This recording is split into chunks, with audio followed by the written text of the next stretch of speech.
bienvenue sur votre chaîne Handicap Radio TV. Aujourd'hui, nous revenons sur une date clé, le 1er octobre 1960, jour où le Nigeria a officiellement accédé à l'indépendance, rompant avec plus de 60 années de domination coloniale britannique.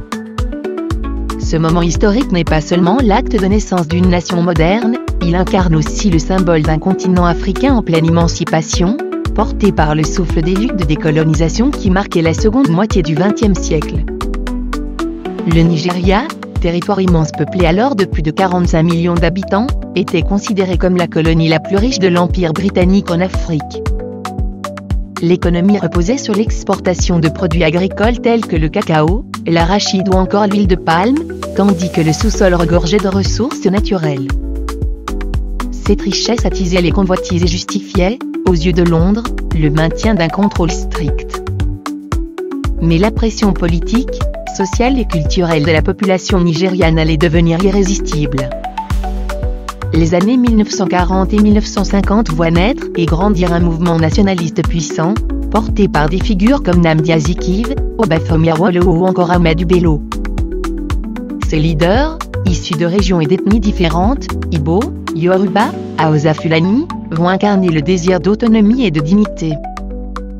Les revendications ne se limitent pas à l'indépendance politique, elles englobent aussi l'accès à l'éducation, à la participation citoyenne et à une gouvernance représentative. Les Britanniques, conscients de l'évolution du contexte international et de la montée des aspirations populaires, engagent alors un processus de transition progressive, jalonné de réformes constitutionnelles. Le 1er octobre 1960, à Lagos, capitale fédérale, le drapeau vert-blanc-vert remplace l'Union Jack. Sir Abubakar Tafawa Balewa devient Premier ministre, tandis que Nnamdi Azikiwe est nommé gouverneur général avant d'accéder à la présidence en 1963, lors de la proclamation de la République. La cérémonie d'indépendance réunit des délégations du monde entier et suscite une immense ferveur populaire. Pour les Nigérians, ce jour marque la fin d'une ère coloniale et le début d'une responsabilité collective, bâtir une nation unie malgré ses diversités, trouver un équilibre entre les régions du Nord, de l'Ouest et de l'Est, et tirer parti de ces immenses richesses pour le développement du peuple. Mais les lendemains de l'indépendance ne furent pas exempts de défis. Rapidement, le pays se heurta aux rivalités politiques internes, aux tensions ethniques et aux inégalités économiques.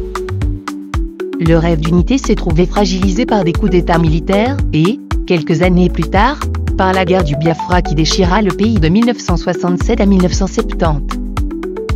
Néanmoins, la date du 1er octobre reste sacrée.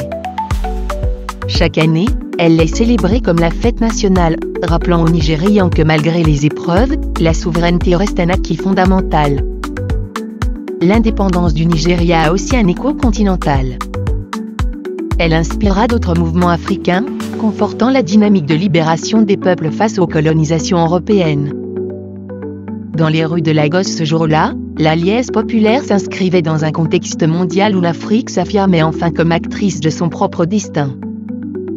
Aujourd'hui encore, ce souvenir nourrit la fierté nationale et rappelle que les grandes conquêtes sont toujours le fruit d'une mobilisation collective.